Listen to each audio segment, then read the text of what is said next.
Hey there, Retro Games fans, this is Andy C from Piece of 8-Bit. Welcome to this week's main feature, which is a little bit self-indulgent, I'll be honest with you. Now, I don't do pick up videos very often. There's two reasons why I'm doing it. One is because I've got a bunch of stuff that I'm quite excited about, that I want to tell you about. And the other is that I don't have time to make a full-blown research-based video this week. So pick-up videos are nice and quick, and it's an opportunity for me to just sort of share what I've added to in my collection, and also to kind of get your thoughts and memories on some of the things that I've picked up. So we're going to split it into 3 parts. Obviously, there's this bit, part 1. Introduction, hello.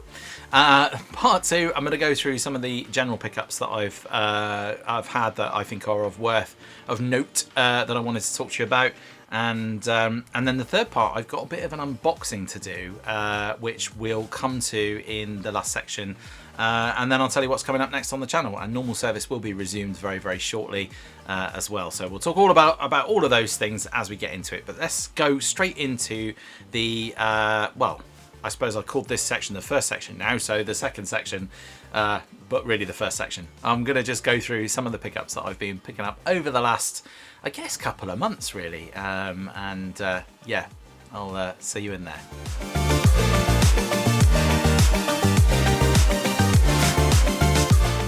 This is probably one of those videos that doesn't really need chapters, but it gives me a bit of breathing room anyway, so I've done it anyway. So let's go through some of the stuff I've got. I've been picking up quite a few bits and pieces. One of the things I just wanted to talk to you about, and I wanted to talk to you about this. I had this for Father's Day, actually, so way back in June, but it's something my kids bought me, which I think was absolutely fabulous.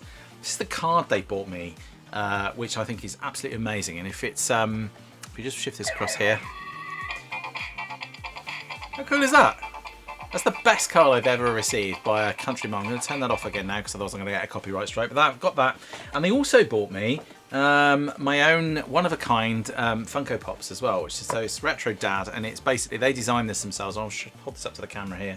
Try not to get the light in it. You can see got a little Game Boy in there and a little game controller as well. So that was an incredibly thoughtful thing. Even got the, even you probably can't see it very well on the screen, but even my hair is grey. So a lot of attention to detail there. But absolutely love that. So those first couple of things, and then also in the not games category, I also had this, which is what I had for my birthday. My wife bought me this. Now I've got a few Lego bits and pieces. You probably can just about see it here. So this is the Game Boy Lego, which is absolutely brilliant, by the way. If you're into Game Boy, the Game Boy Lego is fantastic. So I got that, but my wife bought me this, and it had just come out, actually, so I'm very excited to get and build this. I do not know where I'm going to put it. I've got an Atari 2600 Lego up there. I've got a Pac-Man Lego thing up in our bedroom. And yes, I have seen the Donkey Kong one, and it looks amazing.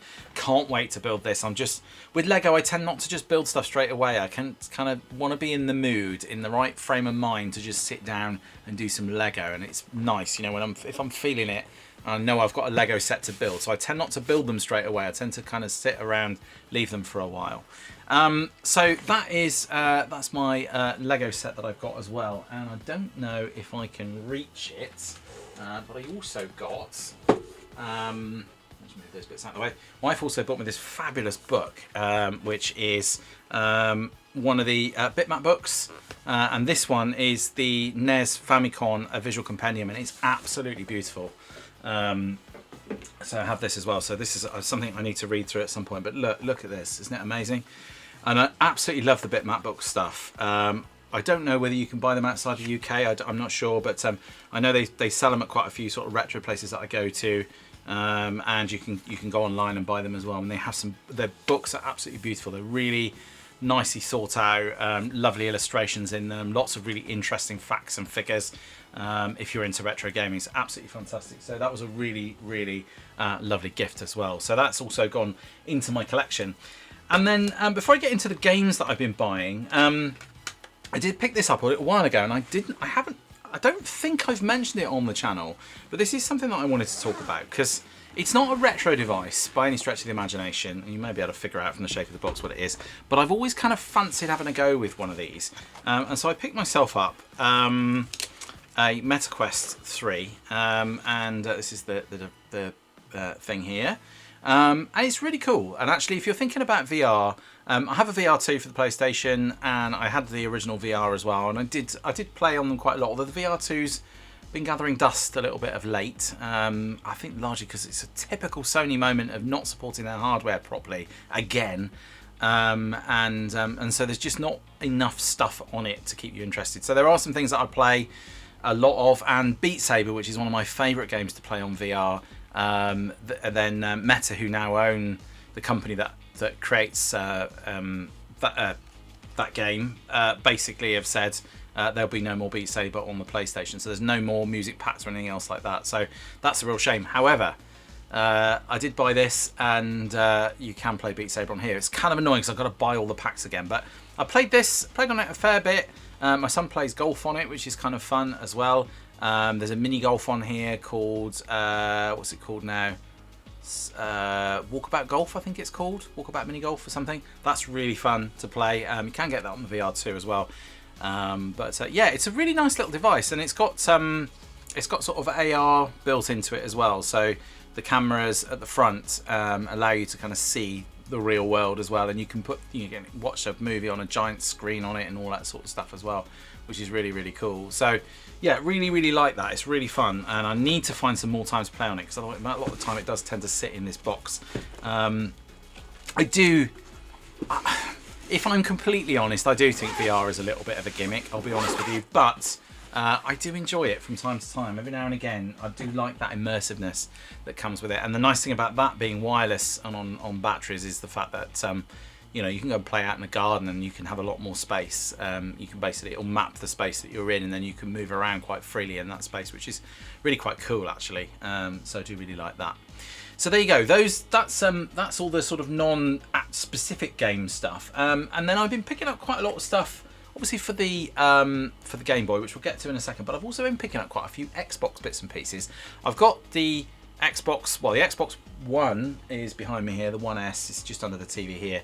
The Series X is in the living room, which will obviously play the Xbox One games. And I've also got given an Xbox 360. So I've got my Xbox 360, which is behind you, can't see here. And then I've got an Xbox 360, which is now permanently hooked up in the living room next door to the PS2. So I kind of wanted to play on it a little bit more. So I wanted to pick a few games up. So I've picked up, there's a few sort of themes here that you'll see. I'm just going to pop some of them in the right pile here. So I should have done this before the call, shouldn't I? Before the session. Right, here we go then. So first and foremost, Forza, right? So I've got a lot of the Forza games already. I've been playing Forza 6. I absolutely love it. I played Forza, the original Forza Horizon game, a little while ago, and I really enjoyed it. So I thought, you know what? Before they disappear and you can't pick them up anymore, I'm going to seek out some of the other Forza Horizons. So I've got 2 and 3 here as well. So for 2 and 3 that I've picked up, I can't find 4 anywhere. I'm beginning to wonder whether it actually ever came out on disc. I think it did. Yeah, I can't find it anyway, so I'm going to have to see if I can try and figure out whether that is something to get on a disc. Obviously 6 I don't think has come out on a disc, I'm not sure. And then I also picked up Motorsport, so I've got 1 through 3 of Motorsport, and now I've got also 4, 5, 6 and 7. So I've picked up, I think that's all the Forza Motorsport. I think it's just called Forza Motorsport now on the Xbox Game Pass. But yeah, I wanted to pick those up as well. I worry about these sorts of games disappearing at some point in the future with the physical media starting to disappear. So I wanted to pick those up at some point. I want to play all the Gran Turismo games. I want to play all the Forza games. I want to do some comparisons and talk about the evolution of the games and that sort of thing. So, but that's something I've got. Probably once we've run out of consoles for the month with, then that'll be the sort of thing that I might think about doing. But that'll be a way off yet. But I wanted to get the games in advance of that. Other stuff I picked up for the Xbox. Picked up Micro Machines World Series, which is a game that I'm not sure I'd ever played before. I'm not even sure I was aware of it. I played it yesterday. It's quite a pretty looking game. The servers don't work for it anymore apparently, although my Xbox was playing up and decided that it wasn't going to be connected to the internet anymore for the longest time, which was really annoying. Picked up yet another copy of Doom, this time on the Xbox. I'm pretty sure I've got that. I've got copies of Doom in all various different versions of them all over the place. Project Cars and Project Cars 2. Two games that I've never really played before. Wanted to play it yesterday. It took ages to install, and then when it did install, it then wanted an update as well. So I still haven't actually played that yet. I was trying to play it yesterday and I couldn't get around to it. Sega Rally, which I think I have got this on. I think I've got this on the PS3, or maybe, yeah, I might have this on the PS3. I think it was on the PS3. But really wanted to have a go with. I just saw it and it was a couple of quid, so I thought, you know what, I'll pick it up because I can play it. You know, it's more a case not. This wasn't really one for the collection. This was more one that I want to play. So I've got the Xbox 360 hooked up. I can play a bit of Sega Rally. What's not to like? Portal 2, which I started playing yesterday. I really want to find Portal. I haven't got a copy of the original Portal game. I can't find it. I'm going to have to just search a bit harder. I've looked in my local CEX, and I looked in another CEX today as well, in a different town, and could not find it anywhere. Played a bit of 2. It's a really funny game. It's very hard, and it's very frustrating at times, but it is also incredibly satisfying once you actually kind of figure out how to do the puzzles. Certainly in those early stages, it's really good fun. But Portal 2 definitely obviously follows on from the first one, in as much as, you know, like well, I won't, no spoilers, right? I've kind of spoiled it a little bit myself, but I have played one a little bit. I must have played it on a download somewhere because I don't physically have the disc for it anywhere. But I would love to try and find a copy of the original Portal to play as well. And I've got the first 2 of these, Fable and Fable 2. So saw Fable 3, I think it was a couple of quid, so I picked it up, and that's that. So at some point I might have a go at that. Again, it's one of those ones that because I've got the 360 hooked up, I can play a few of these games whenever I like, which is really cool. I forget how good the 360 is, really. It is a very, very good machine. Some really cool games on there. So those are the Xbox games that I've been picking up, trying to bolster my collection, because obviously for those of you who know me or know I'm quite late to the Xbox party. Didn't really play Xbox much until only a few years ago, and then I've got now collected all of the Xbox machines, and I'm sort of starting to build out my collection. I just don't have a lot of stuff at the moment, but I'm working on it. Okay, now Game Boy wise, obviously it is the month with a Game Boy, so I've been picking up a few additional games for that. I haven't got loads of games for the Game Boy actually. I've probably got about, I don't know, maybe 20 or 30 games, not lots. So there's some games that I wanted. I mean, there's always games that you've got to have. If you've got a Game Boy, you've got to have Tetris, obviously. You've got to have Super Mario Land, that's a given. Those are the 2 must-haves for me. But I thought, well, you know, I had Super Mario Land 2 as well, and I don't have Super Mario Land 3, so I picked that up. So it's very hard to find Game Boy games in their boxes now, of course, because with Nintendo's obsession with putting stuff in cardboard boxes back in those days, it was ridiculous. This is Wario Land, which is actually Super Mario Land 3, which I've played quite a bit actually, and it's actually really good fun. I would have done it on the bit between if it weren't for the fact that I'd already done Super Mario Land. But actually, having said that, it is quite a different game.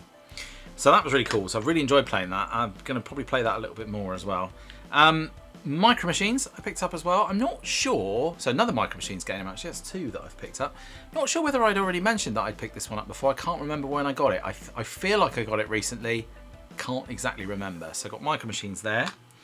Then, of course, the 2 Donkey Kong Land games. I haven't got the 3rd one. I probably need to pick it up in these wonderful yellow cartridges. Did Donkey Kong Land review last week? I think it was last week. So 1 is really good. I've got 2 as well. And I've also picked up Donkey Kong Country, although I think I've had this one actually for a little while. But picked up Donkey Kong Country for the Game Boy Color as well, which is fab and is a lot much more like the SNES one. But these 2 are amazing. I think I need to get 3 as well just to complete the set really. But I love these yellow cartridges. They're fabulous, aren't they? And then my favourite thing that I have picked up on the Game Boy is this. Which is Zelda Link's Awakening DX, which we did a couple of weeks ago on the bit between. And this comes in a wonderful black cartridge actually, which I haven't got out at the moment. Now, I think I've snagged a bargain here. Now, this cost me a little bit. It wasn't cheap. But I bought it from CEX actually. I bought it online, and it said that it was in a box, but no manual, and that normally lops quite a decent chunk off the price. And I think they said the box wasn't too good either. But when it came, it obviously came in. I can't even get into it now. Here we go. See if I can get into it. I think the cartridge is actually with the Game Boy somewhere. Now the box is a little bit tatty, but really it's in pretty good condition. But it also has a manual. Now the manual is again a little bit dog-eared, but only really the front cover's a little bit dog-eared and the back cover's a little bit dog-eared, but actually the rest of it is absolutely fine. It's in really good condition. And I've seen these Zelda Link's Awakening DX boxes with box and manual going for pushing 100 quid. Now I did not pay that. So I could, if I wanted to, sell it and make a little bit of money. Because at one point when it was on its way, and I didn't know there was a manual in it, I was looking at the cost of the manuals. The manuals on their own can cost 20 quid. So I was thinking, well, maybe I'll buy one because it will still be less than what you could sell the overall, what the overall pack was selling for. And that was eBay and CEX as well. So I think I snagged a bit of a bargain there. Yeah, I'm not going to tell you how much I paid for it, but it wasn't cheap. But it was also a lot cheaper than what I think it is actually worth. So that's good. It's nice when that happens. So there you go. So those are all the games and bits and pieces and random stuff that I've been picking up. Is there anything else? Oh yeah, there was one other thing. So, not game related. So we were just in CEX today actually, and I was talking about coupling, and I saw that they got Series 1 of coupling, and then discovered they had all 4 series of coupling, which for those of you outside of the UK, this is a series, it's a bit like UK's version of Friends, but with with British humour, so it's a little bit more self-deprecating. It's very funny. I used to watch this probably getting on for probably over 20 years ago now, so it's a really good series. I think there was 4 series, so I've got 4 DVDs. Maybe there was another one as well, but yeah, just having a look here. Maybe there might have been 5 series actually, but I think Jeffrey, who's one of the main characters in it, he isn't in it after series 4, I think. And it wasn't as good, and I think we got bored of it. But yeah, so I picked those up as well, and they cost me about £4, I think it was. They were like £1 each. So I'm going to give Coupling another go. I haven't seen it for so many years, and I really loved that series back in the day. Right, so that is all my sort of general pickups. Now what I want to do is I want to do a bit of an unboxing. So I'm going to take a pause and skip across to the next section, and then we're going to do an unboxing, and I'll tell you all about what I've picked up and why. I'll see you in there.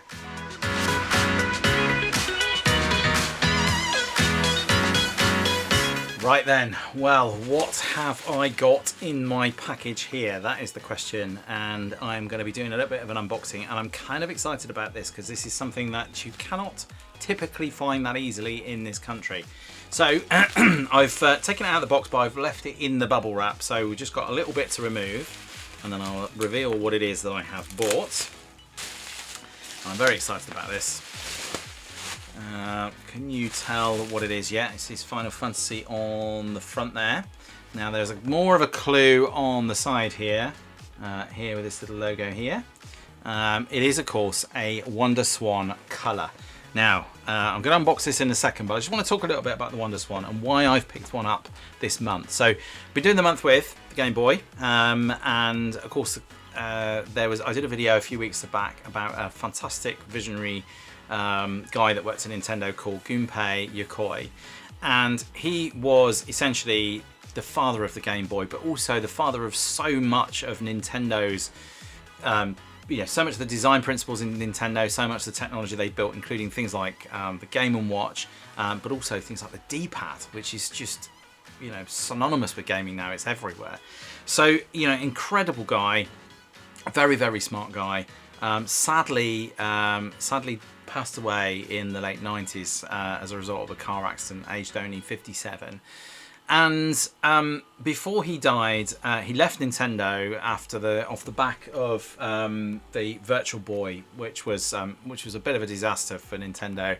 And Gunpei Yokoi left Nintendo under a bit of a cloud. Whether he left or whether he was pushed, I'm not entirely sure. But the point is, he went elsewhere, and he teamed up with Bandai. He set up a company called Koto Laboratories, and he went to Bandai, and he built. He basically was the main designer, the main brains behind the WonderSwan. Now the WonderSwan is a console you may not have heard of before. It launched exclusively in Japan, where it was very successful. In fact, it sold 3.5 million units in just one country, which is pretty good stuff, but we never got it over here. One of the reasons for its success was its incredibly cheap price. So it was 4,800 yen. So this was that was the monochrome one. This is a color one, but I'll talk more about this one in a moment. And the monochrome one was 4,800 yen, which equates to about £26 in 1999. Now, even in 2026, that's still only about 60 quid for a full handheld console. Now, a little while later, they launched the color one, which is the one I've got here. But what I really loved about the WonderSwan, which is why I know very little about it, and I was very keen to learn more, because this is very much Yokoi's thing. He wanted something in the same sort of design philosophy as the Game Boy, not necessarily the most powerful hardware, all of those kind of cool things, but really wanted to hammer home things like the efficiency of the battery. So this thing runs on one AA battery and will run for 30 to 40 hours, which I think is absolutely incredible. The only downside to it really is it doesn't have a backlight, so you do need to play it in quite bright conditions for it to be any good.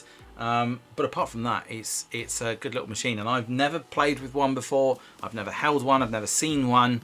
Yeah, I've just had to do the research, and I just, off the back of Gunpei Yokoi's video the other week, WonderSwan just wasn't in my list of things that I wanted to pick up. But yeah, I changed my mind after looking into it a little bit more. I changed my mind. So let's get into this box then. So this is a special edition version, which I found on eBay, and the guy selling it was basically selling off a load of his stuff. I think he was moving house or something. I said it in the description. Always a bit of a risk buying on eBay, but he had a good rating and everything else, so I thought I'll go all in. It was a bit cheaper than some of the others that I'd seen, so I thought I'd give it a go. It looked really good. It showed all the manuals and everything else with it, so that's what we're going to have a look at in a second. So we don't have to do very much to get into it. So we open it up here, and you can see, oh, there it is. There's the device there, and I assume the Final Fantasy game is going to be in there as well. Beautiful artwork. Absolutely beautiful, really nicely packaged. Yeah,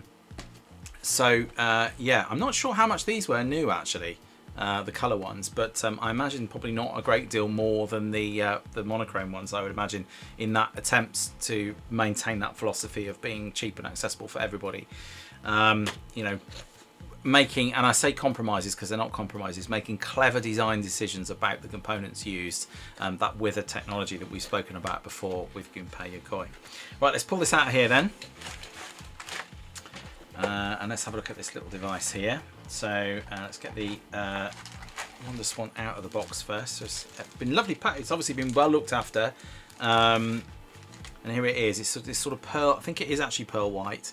I'm not going to be able to show you it working on the screen because you won't see it, because it's not bright enough in here, I don't think. Yeah, you can see here, and I think the idea with the controls being like the way they are is that I think you could play it in a sort of portrait mode, or you could play it in a landscape mode depending on the game, so you've got a bit of flexibility around it there. It's very light. Obviously the fact that it's only going to have one battery in it means it's going to remain pretty light. Yeah, this particular one is absolutely immaculate. There's not a single scratch on it. It's really good. The only thing really is a bit of yellowing on the battery compartment. That's it. But actually I don't think that necessarily matters too much anyway, because it's sort of got a bit of it's a yellowy cream color anyway, which is this sort of yeah, I think they call it pearl white, I think it is. But yeah, absolutely fantastic. Really looking forward to getting and playing that. So really good condition, really pleased with that. That looks great. So let's have a look in this little box here that's on the side. We've got a couple of little manuals underneath here. I imagine that all of this is in Japanese. It is indeed, so I might need my phone to make sense of that. So there's a little WonderSwan colour booklet there that looks like it's been opened maybe once or twice. I assume that's the original guarantee card for it. No idea. So this is from 2002 by the looks of it.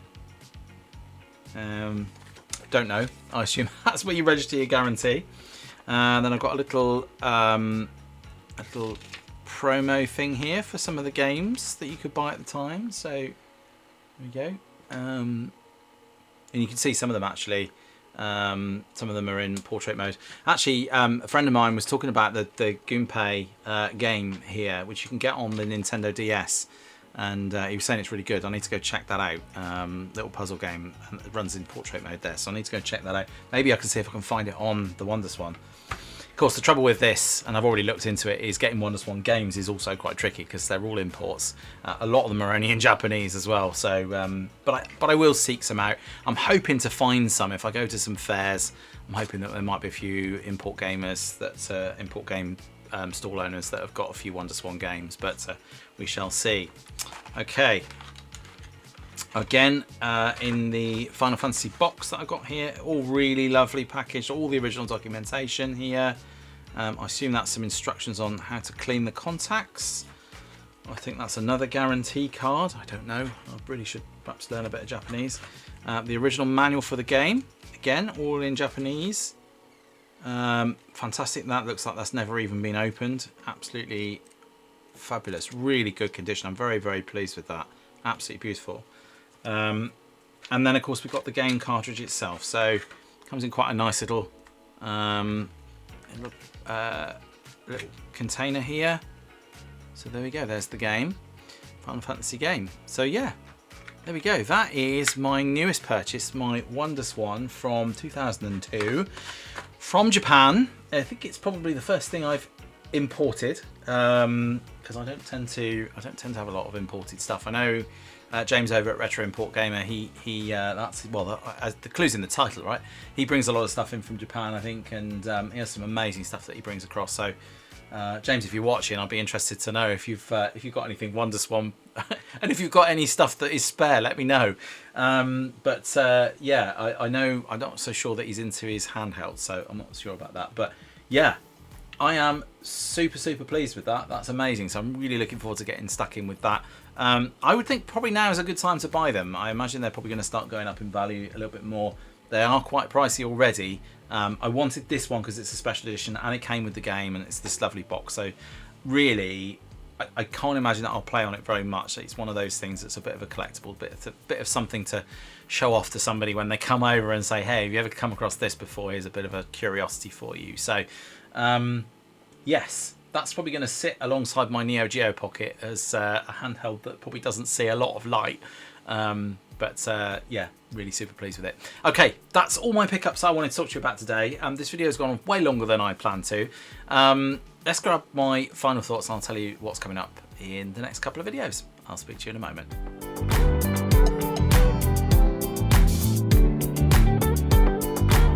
Right then. Thanks for sticking with me on my little self-indulgent, hey, look at the stuff I've got video. Every now and again, it is just nice to share some of the things you're excited about and some of the things that you've bought for your collection. Yeah, so I just wanted to do that.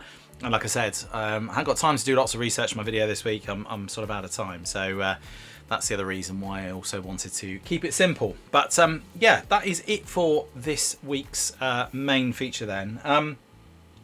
So coming up on the channel, we've got a few things coming up. So next week will be the end of the month with, so we'll be slightly into September, but I'll be wrapping up what it's been like to live with the Game Boy for the last month or so. I've got time for one more bit between, and I haven't decided yet what I want to play. So if anybody's got any suggestions, drop them in the comments below. I may not necessarily have the game, that's probably an unwise thing to say, but I'll see if I can find it somewhere, if it's an obscure one or a few people suggest something that I ought to have a look at. Some people have suggested that I play Donkey Kong Land DX.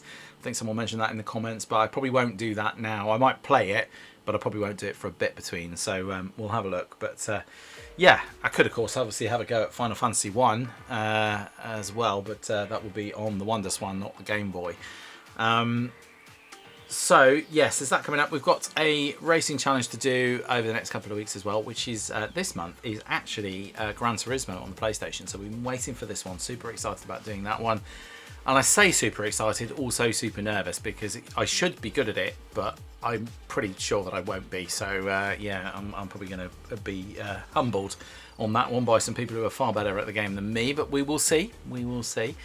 And I've also at some point got a request to do a video response, a VR, on a game that's got me into a franchise. So I haven't really had time to do it, which is why I haven't done it yet. I haven't forgotten about it, but I need to think about what I'm going to pick, because at the moment I can't quite decide what game I want to choose. I've got a few in my mind.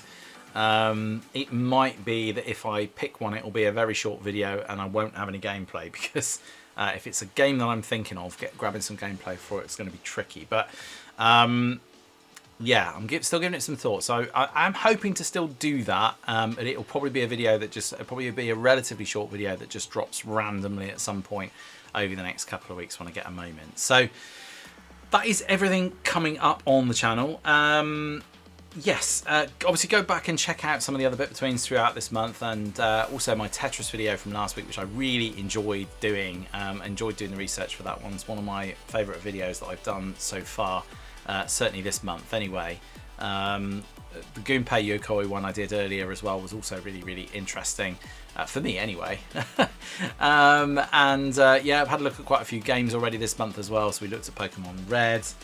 Last week we've looked at Donkey Kong Land, we looked at Zelda, and of course Super Mario Land. So go and obviously check those out as well if you're interested. But yeah, probably just leaves me to say, if you enjoyed these videos, please do hit that like and subscribe button and the bell icon for any notifications. Make sure you don't miss anything. Really do appreciate your support as always. Just leaves me to say thank you all for watching. Please do all take care of yourselves, and I will see you in the next one. Until then, bye for now.